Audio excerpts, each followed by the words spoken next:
Yeah. So there's also a class issue with Afropolitanism, which is why a lot of people don't necessarily subscribe to it. But Pan-Africanism, sadly, I think with the, there's been a lot of xenophobia that's happened, that's really seeped through into many of our borders. In South Africa, about 3-4 years ago, we had a whole issue with South Africans attacking Somalis, and so it was bad, So, and then there's this thing about Zimbabweans and Nigerians are this, so those voices we need to really work on that. I can't say that conversation lasted through the generations. I think it's something that we're hoping is we always say social media is the future because it's the place where we can have those sort of conversations because the borders really separate us. So we're hoping that, but I don't know. I know in my personal life, and each one, it starts with each of us. In my own personal life, I don't only associate with South Africans. I am a Pan-African woman. So I think it all starts with each of us here. We do the work. I have a little bit of a different perspective on it. I think Pan-Africanism is alive and well, but it's different, in a different form than it was in the 60s and 70s when they were thinking about it.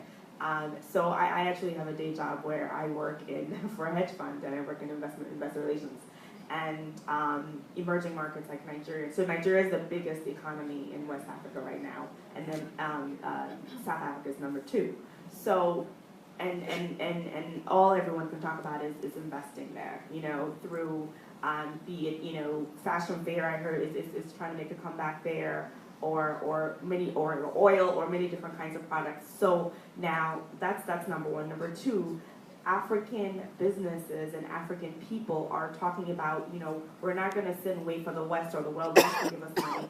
We're going to actually form and do something for ourselves. So there are many different initiatives that are going on there on the business front where there's in fact actually in August, President Obama had a Power Africa Summit where all the 50 presidents came together and they had a summit and they decided, they're going to do this, this, and this. So I say all this to say I think it's going on in a different way. In terms of business, I think we've realized that we're stronger together than, perhaps, in the past, in the 60s and 70s and 80s, waiting for, the World Bank, whoever, to dole us money. So I think the conversation is different. Yeah. Hi. My name is Saykon Simbla. I am another one of the people who didn't have the opportunity to read the book, and so it's, just a fresh set of eyes seeing the film and really receiving the story freely. Sorry, Saykon. I'm sorry, this woman was in Holler If You Hear Me. Do you remember that musical?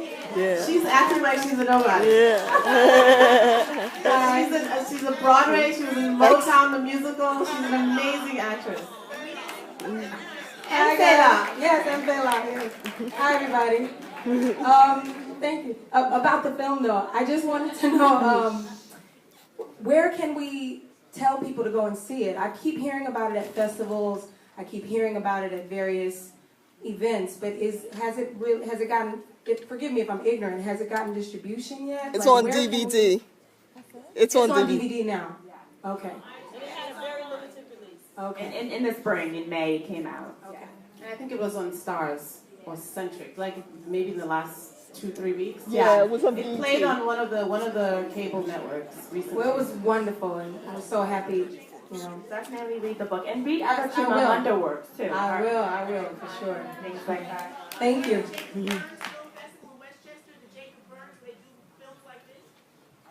I'm not familiar. You said, will it be there?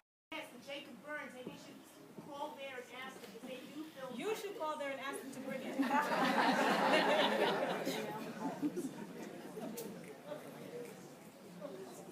One more question and we're going to wrap up. Go ahead, ma'am. I'm asking this because here we are, all the black people, and we're at this forum of sorts. I've been interested in this idea. It's been tossed around over the years. What are the chances, you think, as young women, young mothers, what are the chances that Africa will be a unified continent as we have the United States of America, and we have Africa and all of these countries. All of these countries and this one continent, Oh, it's kind of we interesting. all identify with it as the homeland. I know that there are all these wars that have gone on over the years. I just wonder if any of you feel that in the near future that Africa will be unified. Is there any hope of that, do you think? Ma'am, I have a question among for the young you. people? Unified in what way? Can you be a little Okay. specific? Unified in the sense that perhaps there will be one president of Africa. I know it's a continent. Wait. So, no, this is actually a very good question, and it's a very important question. So I applaud you for bringing it up. And I get this question quite often, And the actually. languages also. I do. There could be one language that everyone So- speaks that is an African language and not a European language. I know that at one point the Swahili was, well, there was an attempt. I don't know if it's still. Right. So a few things. First and foremost, thank you for asking the question. Like I said, so Africa is 54 different countries, right? And every country has its own identity and socioeconomic and geopolitics and food and culture and language. That's number one. So in terms of unifying, and also the West is different from the South. You know, I'm from Ghana, and our concerns and our problems and our issues are different from what's going on in South Africa. So number one, it's 54 different problems. That's number one. So in terms of unifying, I think that, Chimamanda talks about this. So she talks about the problem of telling the simple story.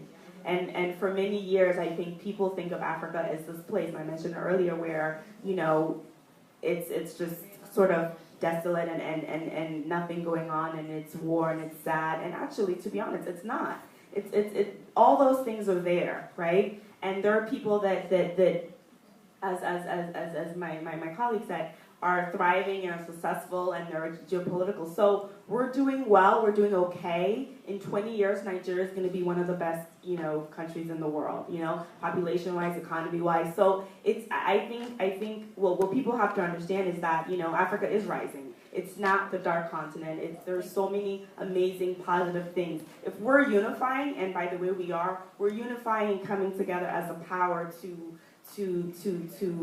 sort of work and compete with, China and Europe and things like that. Like I mentioned earlier, I work in investment industry, and believe you me, everybody wants to get and invest there. So China, the biggest economy in the world, has a very strong hold there. India, so it's. Which I'm not sure is a good thing. That comes with a lot of problems. I'm making a point. Right. I'm making a point. They see opportunity there. That's why they're there, right? So there's a whole set of problems that comes with that, of course. But I just meant to make a point to this woman to let her know that we're not doing so bad, actually. I won't dare talk about policies or business because that's not my world. But I know culturally, I think in terms of unification, it's not a unification where it's like you're just like me, and it's, a unification of I'll make a small example, and this is very silly, but it's made a huge difference. In Southern Africa, 10, 15 years ago, we used to call Nigerians Magwere, right? It was a very derogatory way to call Nigerians. We had names for every. South Africans say when South Africans go to Zambia, they say, "Oh, I'm going to Africa." Imagine. So I know I'm going to the real Africa because we're like how many states are in the U.S. Because we think we're the last state. Okay, so we think we're the first state. So MTV Africa happened. I know this is a very silly example, but I'll tell you what. When MTV Africa happened and they started playing Nigerian music, South Africans suddenly were like, wait a minute, we're not the hottest thing out here.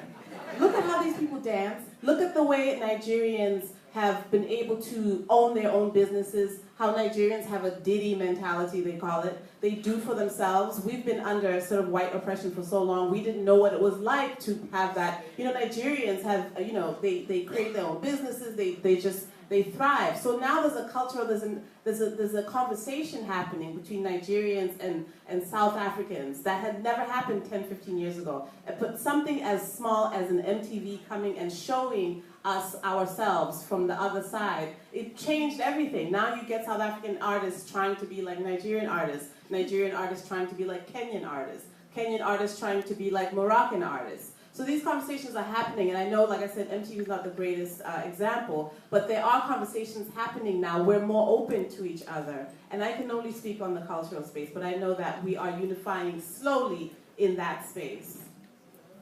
Yeah, and I kind of wanted to chime in as well. It's an interesting question, but my goal through ImageNation is to actually link people throughout the African diaspora, throughout the global Black world. And my goal has never been for us to unify to the point that we have one language and one expression. My goal has been to highlight the differences throughout the diaspora, so then we can leverage our power and work as a unit. So I think it depends on how you want to define unify, And so I think